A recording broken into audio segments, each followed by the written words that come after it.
Root 5 is a rational number एक important question है real number chapter से। Maximum time इस टाइप का क्वेश्चन पूछा जाता है सीबीएसई बोर्ड में, और क्योंकि एक इंपॉर्टेंट क्वेश्चन है तो स्टूडेंट भी इसको मेमोराइज करने की कोशिश करते हैं। मेमोराइज करने से आप एक क्वेश्चन को कर पाएंगे, लेकिन इस टाइप का सारा क्वेश्चन अगर सॉल्व करना है तो आपको इसका कॉन्सेप्ट समझना जरूरी है। समझेंगे इसका कॉन्सेप्ट कैसे इसको सॉल्व करते हैं।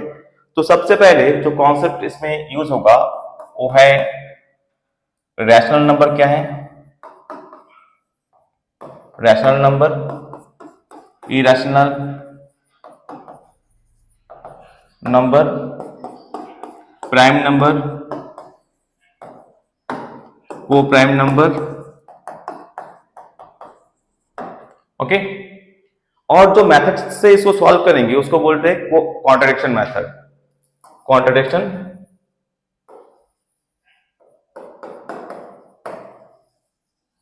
इसमें क्या होगा कि इसको हम लोग एजम्पशन लेंगे और एट द एंड इसको प्रूव करेंगे कि जो एजम्पशन लिया है वो गलत है। इसको क्या बोलते हैं, कॉन्ट्रडिक्शन मेथड। तो सबसे पहले समझते हैं कि रैशनल नंबर क्या है। रैशनल नंबर वो नंबर जिसको p बाई क्यू का फॉर्म में लिख सकता है ना, p बाई क्यू का फॉर्म में लिख सकता। और इरेशनल नंबर क्या है, जो रैशनल नहीं है वो सारा इरेशनल है, जैसे कि √3, √5, वैल्यू ऑफ पाई, ये सारा नंबर क्या है, इरेशनल नंबर है। प्राइम नंबर क्या है, प्राइम नंबर है जो जिसका सिर्फ दो फैक्टर हो, 1 एंड नंबर इटसेल्फ। एग्जांपल के लिए 2 एक नंबर है जिसका 1 एंड 2 फैक्टर होगा, 3 एक नंबर है जिसका 1 एंड 3 होगा, 5 जो है उसमें 1 एंड 5 होगा। इस तरह जो नंबर सिर्फ दो फैक्टर 1 एंड नंबर इटसेल्फ है, इसको क्या बोलेंगे, प्राइम नंबर बोलेंगे। को प्राइम क्या किसको बोलेंगे, ये पेयर ऑफ प्राइम नंबर्स, यानी कि 2 एंड 3 एक साथ में जब आएगा तो क्या बोलेंगे इसको, को प्राइम।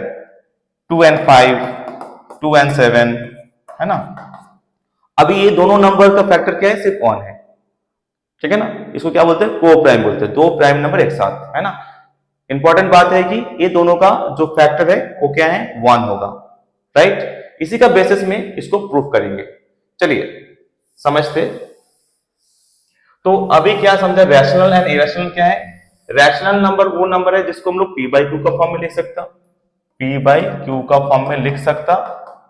और इरेशनल क्या है, जो रैशनल नहीं है, यानी कि इरेशनल किसके ऊपर डिपेंड है, रैशनल। अगर रैशनल नहीं हुआ तो इरेशनल होगा। तो इस क्वेश्चन को सॉल्व करने के लिए ऐसे हम लोग एजम्पशन लेंगे, मान लेंगे कि ये रैशनल नंबर है, और बाद में ये प्रूव करेंगे कि जो एजम्पशन लिया वो गलत है।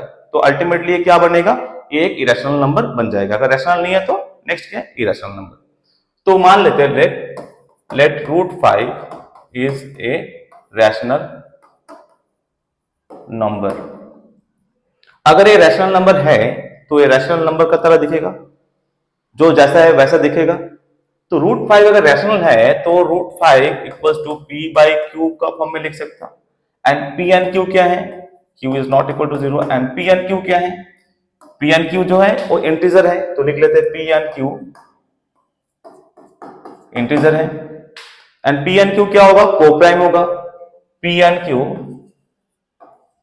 आर,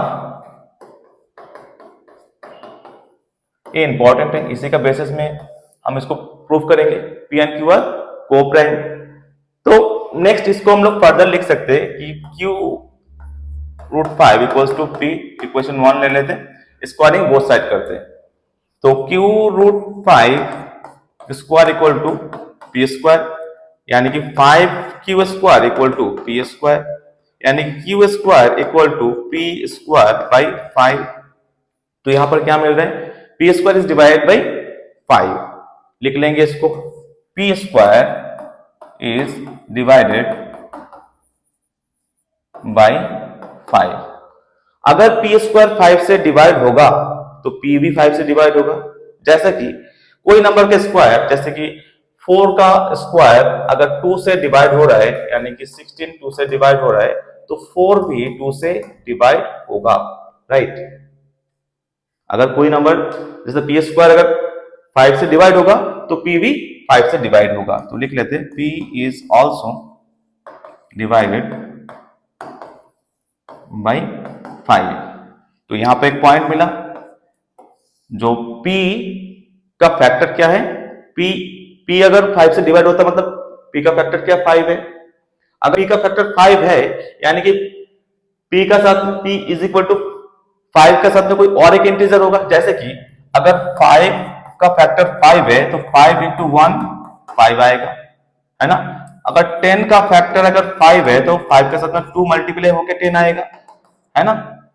अगर p का फैक्टर 5 है यानी कि उसका साथ में और भी कुछ इंटीजर होगा जिसके साथ मल्टीप्लाई होके ये p आएगा, तो लिख सकते p is equal to 5m।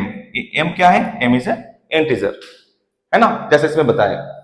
चलिए तो अभी पुट कर लेंगे इसकी इक्वेशन 2 ले लेते हैं, इक्वेशन 2।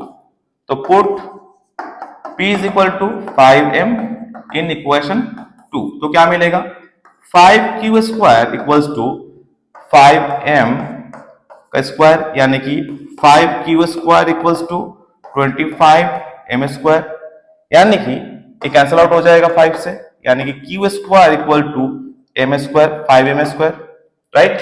अब यहां से क्या मिल रहा है, क्या लिख सकता हूं, 5m square is equal to q square, यानी कि m square equal to q square by 5, right.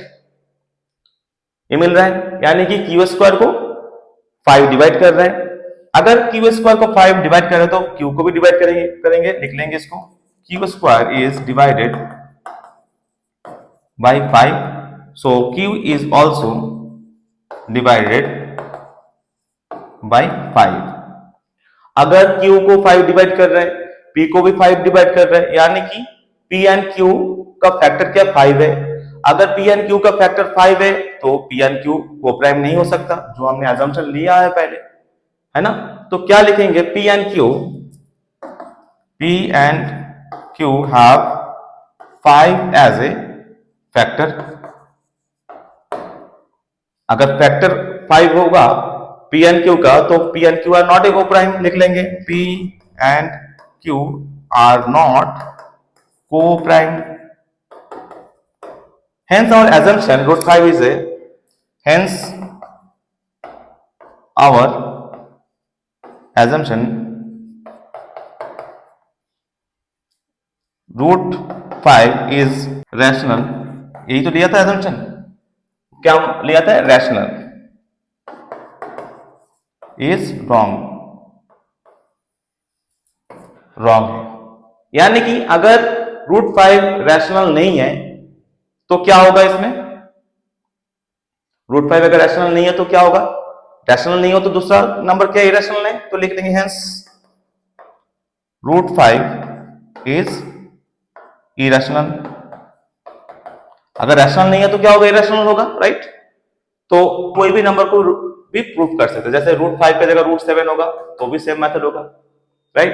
अगर कुछ दूसरा तरीके से 2 प्लस 2 रूट 5 हुआ या फिर 2 प्लस 3 रूट 5 हो गया तो क्या करेंगे, तो भी सेम मेथड को अप्लाई करेंगे, इसको हम लोग p बाई क्यू का फॉर्म में लिख लेंगे, है ना। मान लेंगे कि रैशनल है, राइट। अगर रैशनल है तो इस फॉर्म में लिख सकते हो, तो फर्दर से सॉल्व कर लेंगे, 3 root 5 is equal to p by q minus 2, यानी कि 3 root 5 is equal to p minus 2q by q, है ना। तो रूट 5 इज इक्वल टू क्या होगा, 3 into p minus 2q by Q, यानी कि अब इसको प्रूफ कर लेंगे जैसे किया अभी तक, वैसे रूट 5 को प्रूफ कर लेंगे कि इरेशनल है, और इरेशनल का बराबर क्या होगा, इरेशनल होगा। तो इस तरह से कोई भी क्वेश्चन कैसे भी पूछे इजीली इसको प्रूफ कर सकते इस मेथड से।